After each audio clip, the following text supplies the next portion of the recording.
Welcome to this IELTS listening practice test. There are 4 sections and 40 questions in total. Each recording is played only once. You'll have time to read the questions before each part and check your answers afterward. At the end, you'll get 10 minutes to transfer your answers. Get ready with a pen and paper. Now let's begin section 1.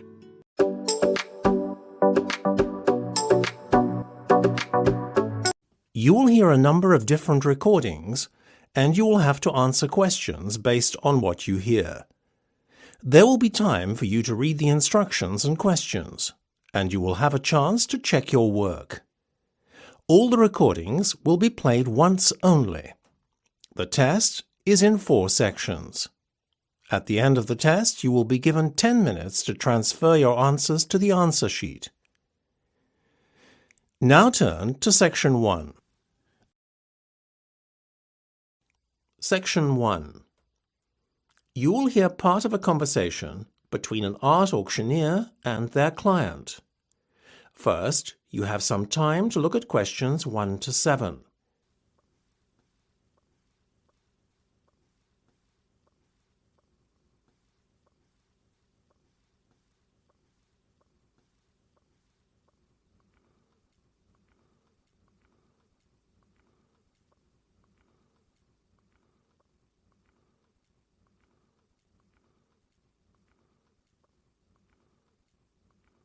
You will see that there is an example that has been done for you. On this occasion only, the conversation relating to this will be played first. Good afternoon, madam. Yes, I see you successfully bid for lot 2374. Good afternoon. Yes, that's correct. The lot number of the auctioned article is 2374. So you write 2374 in the space provided.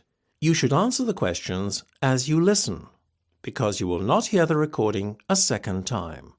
Listen carefully and answer questions 1 to 7. Good afternoon, madam. Yes, I see you successfully bid for lot 2374. Good afternoon. Yes, that's correct. I hope you are satisfied with your purchase. If I may say so myself, I think you got a real bargain. What you paid is not much above the original reserve price of £300. I love P.J. Browning's work, and to be honest, I was prepared to pay a lot more. I'd decided beforehand that £500 would be my limit, so getting it £150 cheaper than I was prepared to pay for it was a wonderful surprise. I have to say that 17th century paintings of rural English scenes like this one are rather underrated. The art world seems to want abstract paintings by modern artists more. Geometric designs seem to be the trend today. Not my taste at all. I have a more conservative taste when it comes to art. The painting will blend in with my antique furniture at home. Well, I hope you have a big wall to put it on. Luckily, I'm very fortunate to live in a rather large country house. What are the exact measurements of the painting, by the way? The width is 1.5 metres, and the height is 1 metre. Without the frame, that is. If you include the gilt-covered frame, which is quite large to balance the size of the painting, you can add on another 0.5 metres for the width and the same again for the height, obviously. That shouldn't prove too much of a problem. I'm just happy I managed to win the bid for this wonderful painting. Before listening to the rest of the conversation, you have some time to look at questions 8 to 10.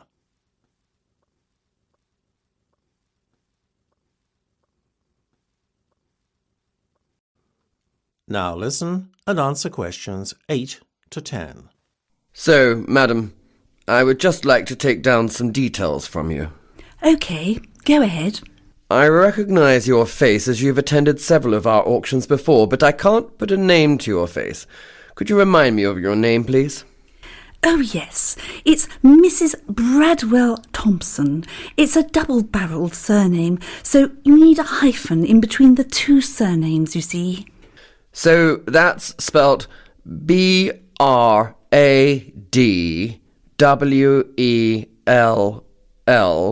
followed by a hyphen, then Thomson. Well, the first part's right, but you spell Thompson with a P in between the M and the S of the surname. OK. And your address, please? Yes, it's Charlton Manor. That's spelt Charlton.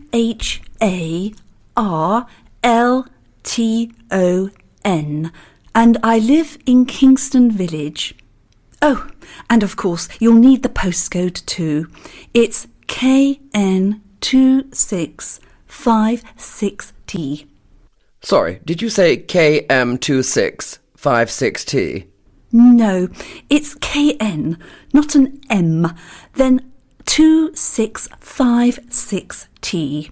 Well, thank you, Mrs. Bradwell Thompson. I think that's just about everything. Oh, and I need to know when you would like the painting delivered. We deliver on Tuesdays and Fridays, the week following an auction. Well, I'm having a long weekend break in the Cotswolds, a charming area of England, you know, so this coming Friday would be impossible. How about next Tuesday? No problem at all, madam. So that'll be the 23rd of March. Superb, thank you. Not at all, madam. It was a pleasure doing business with you. That's the end of section 1. You have half a minute to check your answers.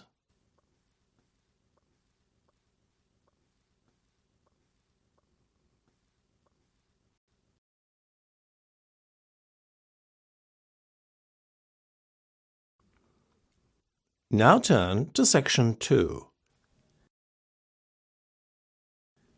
Section 2. You will hear the curator of an art museum talking to a group of visitors who are visiting the museum for the first time. First, you will have time to look at questions 11 to 15.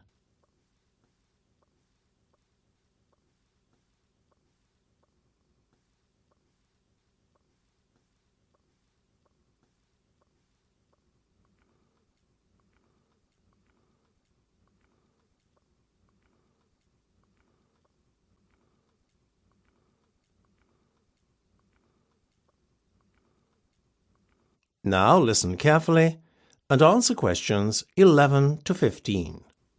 A very good afternoon to you all, ladies and gentlemen.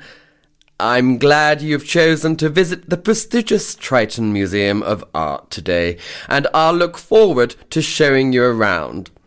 But first, I would just like you to refer to the maps of the museum that you picked up on your way in. Now, where you picked up your maps is just to the left, as you enter the building outside the museum store.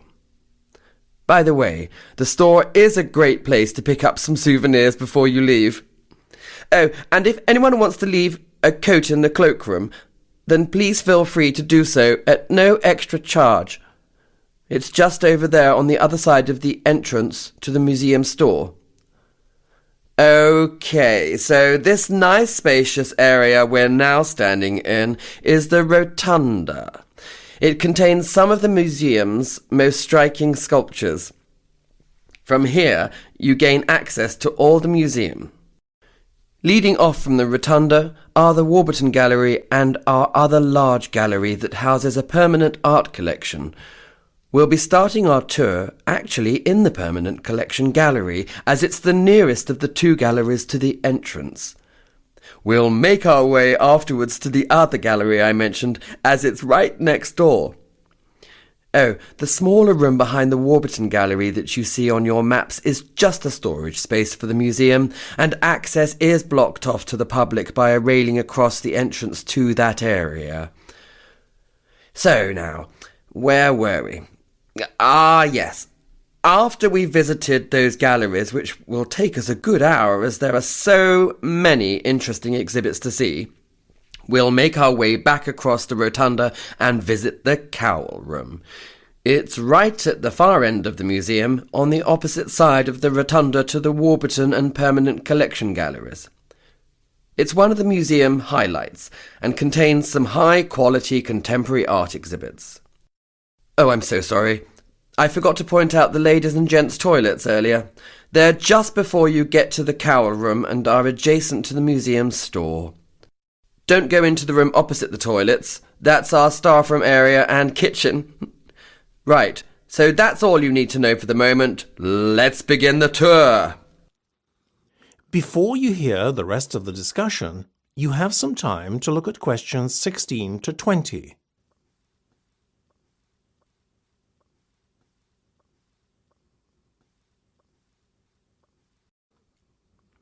Now listen and answer questions 16 to 20.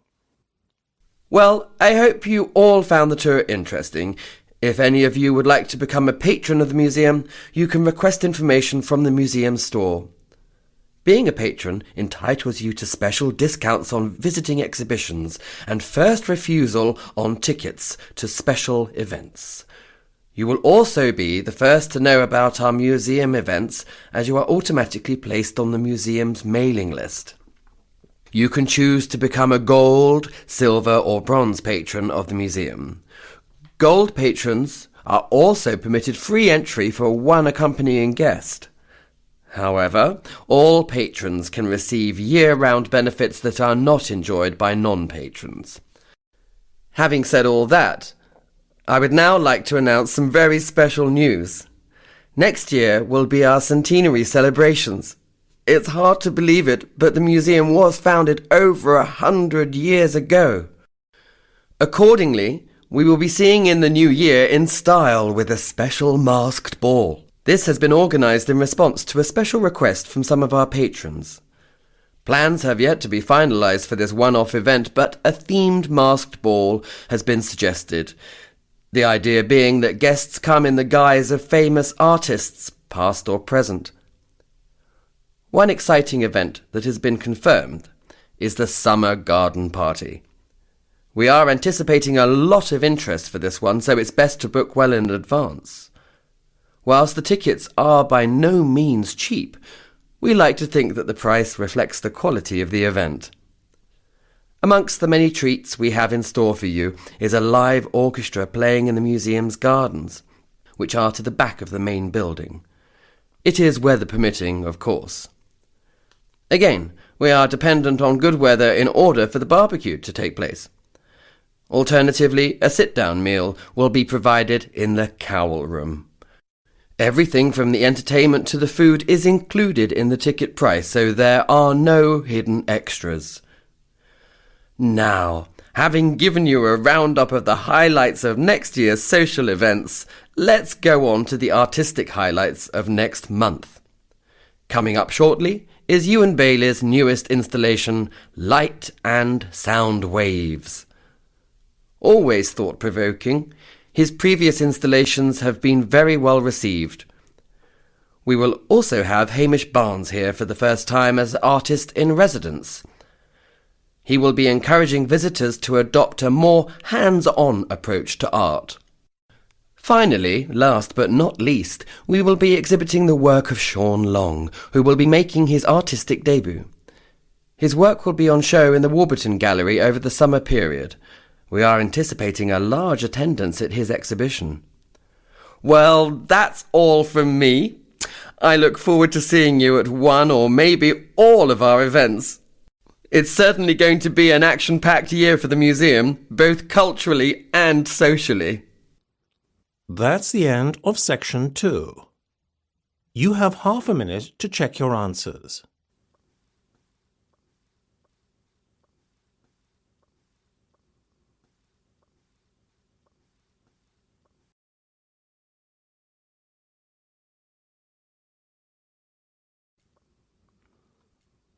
Now turn to section 3. Section 3. You will hear part of a televised question and answer session between a celebrated art critic and 3 members of the public, following a talk on outsider art. First, you have some time to look at questions 21 to 25.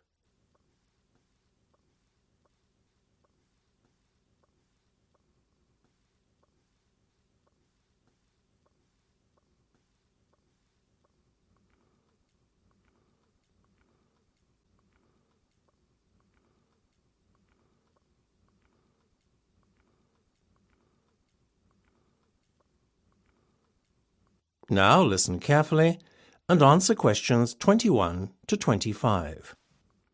I think I've said enough, so now it's the turn of the audience. Would anyone like to start the ball rolling and comment on anything I said earlier in my talk? That young gentleman over there. Hi, my name's Jake, and I've got a question for you. You referred to outsider art as being the work of self-taught rather than trained or professional artists. Does that mean anyone can produce art then? Well, what we define as art will always remain subjective, but given that we can agree more or less on a common perception of what is actually art, then yes, anyone in theory can produce art. The challenge, though, is to produce good art. Excuse me, may I ask a question, please? Yes, of course. Would you like to introduce yourself to the audience? Sure, my name's Lucy. So, Lucy, what would you like to ask? Don't you think that untrained artists lack the necessary technique to produce good art? I felt that some of the paintings by outsider artists that you showed us earlier were, to be honest, rather crude. I think you're confusing technique with art here. A great technique doesn't guarantee great art, you know.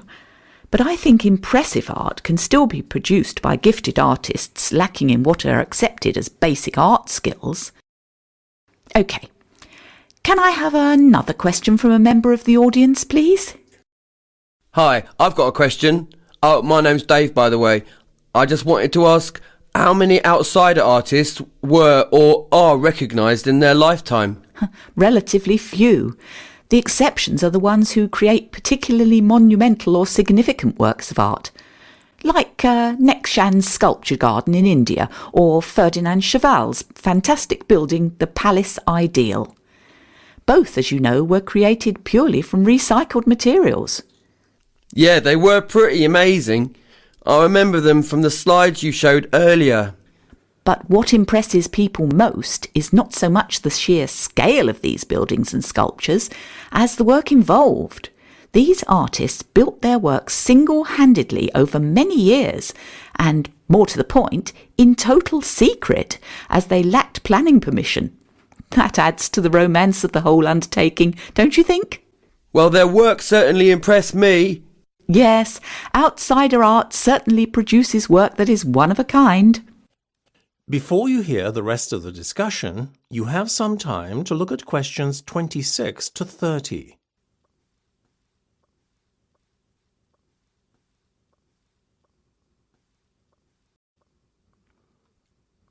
Now listen and answer questions 26 to 30. So, now I would like to post some questions to the audience. First, I would like to ask someone from the audience which, out of all the outsider artwork I showed you previously, is the most impressive and why? Excuse me, may I? Oh, yes. Hello again, Jake. So tell me, which artwork was your favourite? Well, funnily enough, the paintings by Adolf Wolfi. I know the perspective is crazy and all over the place, but the work is so detailed. Well, look at the great artists like Picasso and Matisse. Perspective or lack of it was never an issue with them. Oddly, whilst I appreciate that style in outsider art, I can't say the same for modern art. I guess it's because I don't approach the two art forms with the same set of expectations. Interesting. You mean you expect more of artists with obvious skill and a professional training like Picasso and Matisse? I guess so. You know, I expect modern artists to use conventions like perspective at least. And another thing, I can't really understand why modern artists are often so highly acclaimed by critics, whilst outsider artists are virtually ignored. That's probably because they are generally not as skillful, I suppose. I take your point. I imagine that with the exception of outsider artists, you tend to like work by more traditional artists. I suppose. Like everyone, I can appreciate Renaissance art as exemplified by Da Vinci and Michelangelo. Amazing technique and all that, and I also understand the popularity of Impressionist artists too. One other question. What's your opinion of modern sculpture? Do you have the same opinion of modern sculpture as you do of modern painting? I think all sculptors have to be pretty skilled to work with materials like metal and stone, so I admire them in a way. But many modern sculptures, particularly public artworks, are often given praise I feel they don't deserve. You seem to have quite definite views about art. Well, it was most interesting hearing your views. That's the end of section 3. You have half a minute to check your answers.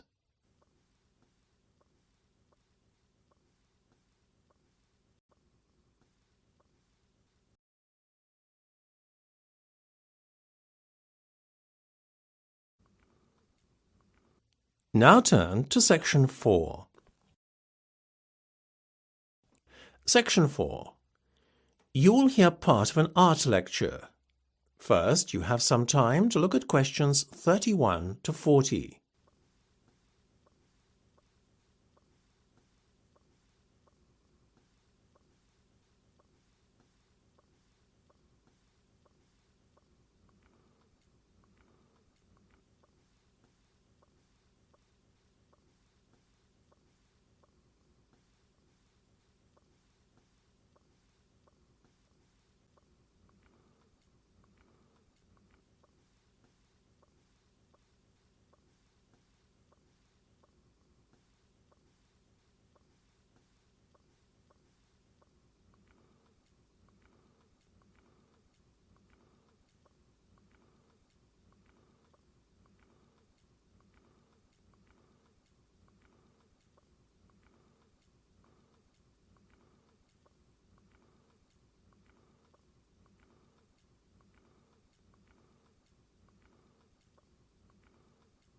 Now listen carefully and answer questions 31 to 40. I have just shown you all some slides of a very varied set of paintings. I noticed, as I was showing the slides, a few giggles in the audience and a few looks of dismay. I guess entitling my lecture Unconventional Art Geniuses was a bit misleading. When most of you were looking at the frankly basic colour use and rather primitive painting techniques, you probably were more than a little surprised. Well, I have a shock for you all. What I'm about to tell you next will help you understand the title of my lecture. All the slides I showed you previously are of artworks made by, wait for it, animals. Yes, I heard a few gasps in the audience when I said that. Whilst the artwork would be definitely primitive by human standards, when you consider that the artworks were executed by animals, then, well, they are frankly staggering. Nor were the artworks purely the work of our closest relatives, the apes. No, they were produced by animal artists drawn from a diverse pool of species, ranging from elephants to gorillas, birds and even sloths. In fact, in recognition of this, last year, London's Grant Museum of Zoology staged what organisers thought was the first interspecies show of paintings by animals. In the show, art was shown from an orangutan, a gorilla and an elephant. Whilst the gorilla and the orangutan produced works that bore a resemblance to the paintings of modern artists de Kooning and Klein, the elephant's work took a more figurative approach in the rendering of a flower pot. Now, before you all go thinking this is a revolutionary discovery, I would like to put the record straight. The contribution animals can make to the art world was highlighted as far back as the 1950s. In this decade, Desmond Morris, celebrated social anthropologist and author of bestsellers such as Body Watching and The Naked Ape, introduced Congo, the painting chimp, to the British public in a TV appearance. Back then, animal art makers were regarded as little more than a novelty. Today, however, animal artists are not viewed so much as novelties, but as sophisticated creators with skills and senses that they use to execute artworks in ways humans never can. As a result of animals being taken more seriously as creators of art, it has become commonplace today for zoos to provide materials to captive animals. The hope is that by giving animals the means to create art, they will be kept physically and mentally stimulated. Obviously, you can't give a lizard a paintbrush and expect it to draw. What the zookeepers do, though, is to give animals species-appropriate art materials and tools. For example, sloth bears, who feed by blowing away dirt from the forest floor to feed on termites, have been given a straw-like apparatus to blow paint onto a canvas. What is one of the most interesting discoveries to come out of all this, though, is the finding that animals voluntarily and instinctively participate in the creation of art. It seems, therefore, that animals derive as much pleasure as humans do in applying paint to canvas or making a clay or plasticine figure. The obvious conclusion to draw from all this is that there are more similarities between man and other animals than some of us might care to admit. However, just to satisfy the sceptics amongst you, there is something I would like to add. So far, the primate and elephant art that has been produced often bears an uncanny resemblance to Western art. Certain conventions are evident in the animal's art that suggests a degree of human intervention. As proof of this, an elephant named Boon Mi was actually guided by a keeper who steered the animal's trunk to paint brushstrokes on a canvas. Nevertheless, we should keep an open mind about animal art, as there are just as many examples of artworks that have been completed by animals without human aid. That is the end of section 4. You now have half a minute to check your answers.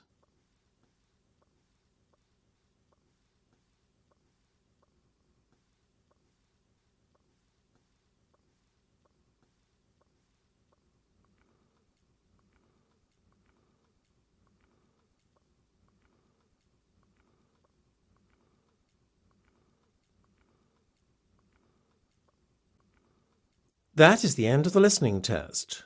You now have 10 minutes to transfer your answers to the listening answer sheet.